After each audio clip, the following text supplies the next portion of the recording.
Hi again. We're in Jehovah's Witnesses Errors Exposed, originally entitled Into the Light of Christianity, published in 1959, and reprinted in this form in the 1970s. William Schnell, Chapter 5 of this book, How Russellism Started. How did they get that way is his first heading. Sharpened by what happened to me for 30 years, I have traced for you the inception, the formation, the spreading, and the hardening of heresy contra historic Christianity. I have also demonstrated for you its method of operation to be that which the Scripture describes as rebellion and witchcraft. Now we move from the general to the specific. Let us examine the early beginnings of Jehovah's Witnesses. Charles T. Russell became an agnostic in 1872. He rebelled against historic Christianity and left the spiritual worship of God. Being in the state of rebellion against God, which is the condition of all rebels, he looked around to find some handle by which he could justify his position of agnosticism.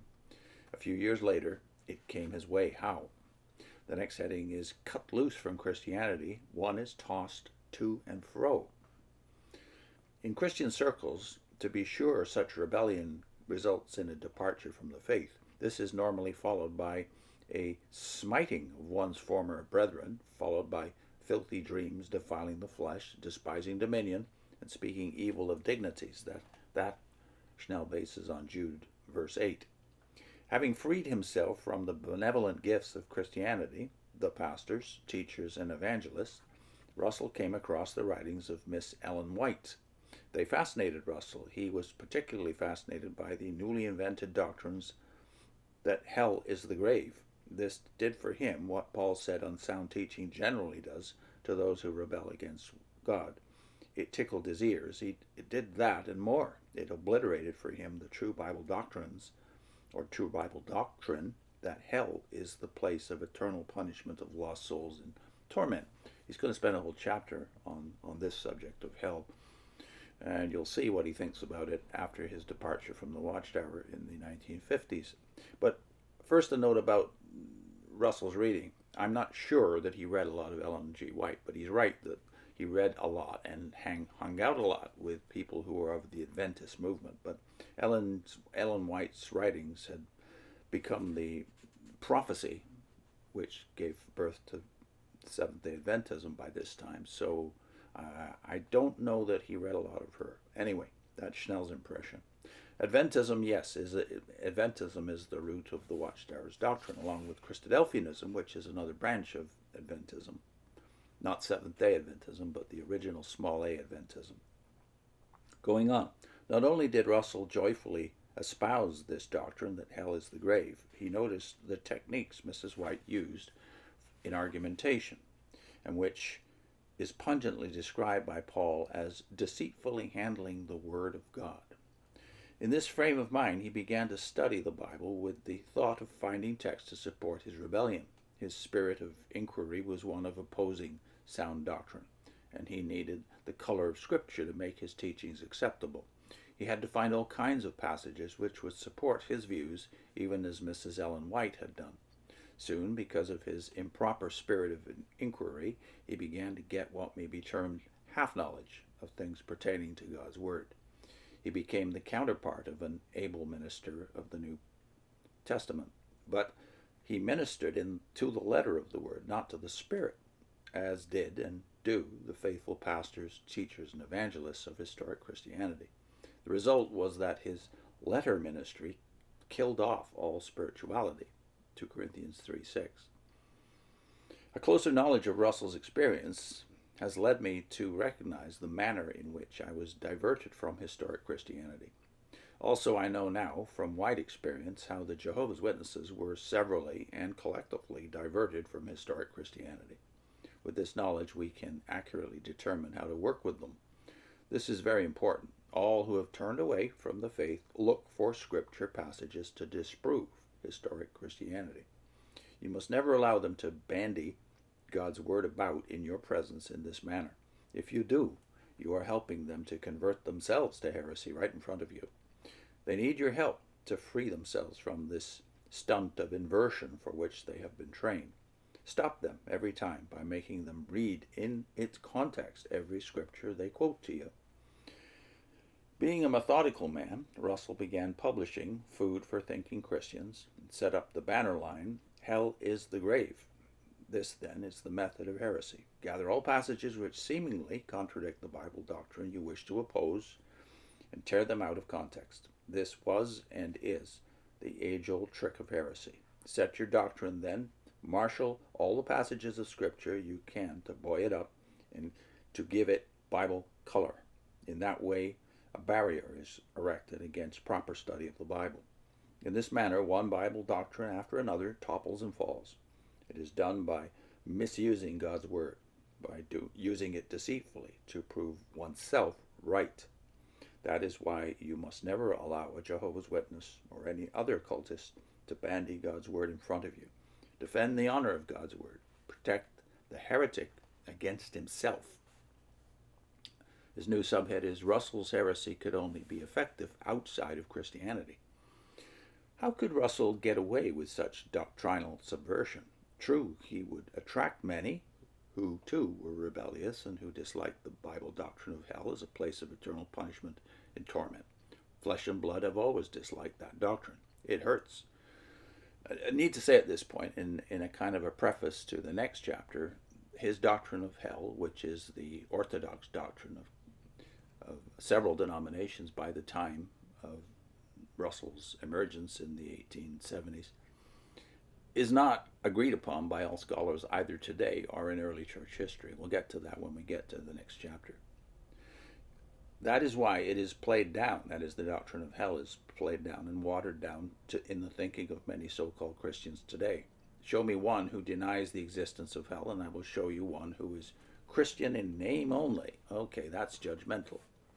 And I'll call it such. But on the other hand, he's doing the pendulum swing, which is one reason that those of us who are emerging from a cult should never start writing books not too long after our emergence. That doesn't mean everything he's saying is invalidated. A lot of his insights are unique because of his experience of 30 years in both the German Bethel and New York, and as a zone servant. He goes on, but could Russell continue his subversion to the point where it would become a sustaining way of life? And now he has the heading, Russell engineers layman's revolt. Being a layman, Russell naturally led a layman's revolt from historic Christianity.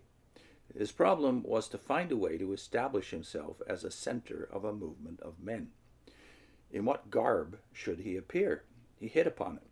He would don the garb of a teacher. How could he put himself across as a teacher? He would start a new way of Bible study. First, he would set up a pattern of what he wanted to prove.